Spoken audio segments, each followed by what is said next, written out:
Thanks for staying with us. Let's now go to a very special story of a man who was formerly a neo-Nazi in Germany but completely changed his path, moving here to Israel to convert to Judaism. And Yonatan Langer joins me here in the studio. Thank you so much for being here today, and especially on Independence Day. Very, very unique story you have. Tell us about it.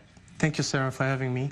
Yeah, I was born in East Germany. I grew up in Berlin, and I had a very normal childhood. I was going to sports, and at some point I joined a karate club and did karate professionally 4 times a week.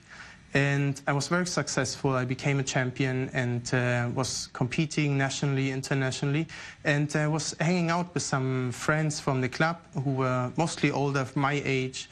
And it was kind of cool to hang out together. It was a very a good feeling to belong to this group. We were very advanced karate champions, and we would win a lot. And we were using our abilities, not only in the club but also outside. So we had, from time to time, we had fights on the street. We had competitions, and we also would be hanging out together in training camps. And that's where it started, where after training finished, sitting in a room, having a beer, listening to neo-Nazi music. Someone brought it, nobody questioned it if it was right or not. And so we started to listen to neo-Nazi music, and ever since it became a habit that we would listen to the music, and that we would also go out together when we had free time. So we attended some neo-Nazi parties, events and stuff, and we would hang out together more, and it felt great. And at some point I didn't question the values that were presented. We would celebrate Hitler's birthday. We would watch movies from the war. We would see the SS soldiers as our heroes, and we didn't question what they actually did in the war. And we we got deeper and deeper. So we got in contact to neo-Nazi singers that are very famous in the scene. We hang out with people that were in prison, criminals. We had access to different other groups. We had relationships to other extremist groups, and at some point we felt we wanted to do more, and we started a German brotherhood. So we got a leather vest, a black leather vest with our name on it. We got a clubhouse where we would play the neo-Nazi music, where we could party every week on Fridays, where we could hang out and invite friends that we didn't want to be with the pop music in normal disco clubs. And this belonging and this feeling superior than to people, and also valuing all that happened in the Nazi regime, made us bond together. So even when we would go to our clubhouse, we would intimidate other people just for being foreigners, you know. And so there must have been a trigger there at some point that made you question what you were doing and change your ways. Tell me about that. Right. So at some point I was exposed to other situations. I was going to the German army. It was mandatory. Then I started my studies, and when I started the studies, I was around foreigners, normal people as we viewed them. And from this point on, I was in a conflict, because I didn't want to be around normal people, needless to say foreigners, but the situation just brought it with itself that I was around them, and some of them I liked. So I was in a conflict, what to do now? Should I belong to the group rules, or should I be with the people? And this is what it started to question myself, being around other people, starting to question my ideology. What will happen when we throw out all the foreigners? It can't.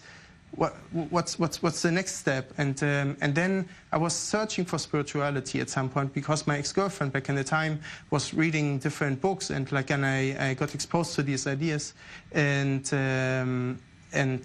there I was looking for answers to life. I had many questions. So tell me, you could have picked from a number of religions or spiritual paths. Why Judaism?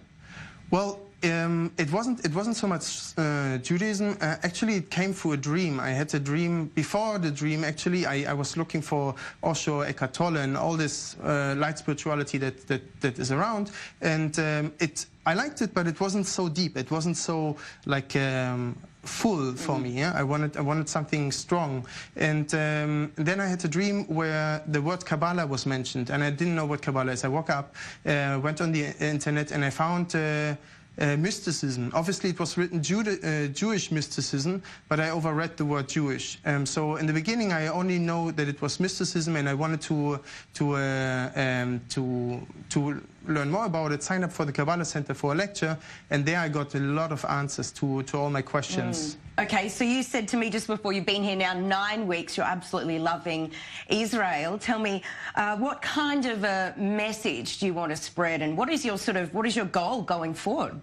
Well, I learned from the teachings in the Kabbalah Center and for the people that people that acting from hatred, people acting from judgment or from blame, as I was doing. I was a proud neo-Nazi, and I was putting every time the finger on others, and I was putting it out of I wanted to solve the problems outside myself, didn't take responsibility. And I learned that one of the reasons we're here in this world is to become better people, that we have an alternative to acting from ego, and we can act from a very sharing point of view. And when we consider also these people that are leading their life with hatred and with pride even, and separation, if we consider them that they just need to be maybe more educated, they need to be more loved in some way also, that they can also change themselves, and then we can create also a world that is more like inclusive, more compassionate, and we see the other point of view from the person. Certainly. So drawing on your inspirational story, tell me, we've really seen a rise in anti-Semitism across the globe over the last few years. What would your message be, and which way do you think governments can go, or people can go about fighting anti-Semitism? Yeah, the thing that I learned from my journey, but also learned through my studies, is that the best way to fight any kind of darkness, no matter what it is by revealing more light. So instead of like fighting it with more weapons or with more darkness, like to help to educate them, bring them together with other people, expose them to different mindsets and to different views. And I think most of the people, they didn't just become neo-Nazis. They were neo-Nazis before. They weren't born like that. Exactly, they weren't born like that. But also it was there for the last 10, 20 years already. But now people more traveling, like more foreigners being in places where they live, they are more exposed. So their buttons get pushed. So in a way, their reactive behavior gets shown, certainly. And that's what we get to see. And so now we need to deal with it. But we can deal with it because we are way more people than they are. They are a minority. They're very loud and aggressive small group, but if we act with passion and helping them to see how we can see life, then they will also have a choice, because right now they don't see that they have a choice. Well, if your story is anything to go by, Yonatan, it's certainly achievable for everybody. Thank you so much. Really appreciate your time. Thank you very much.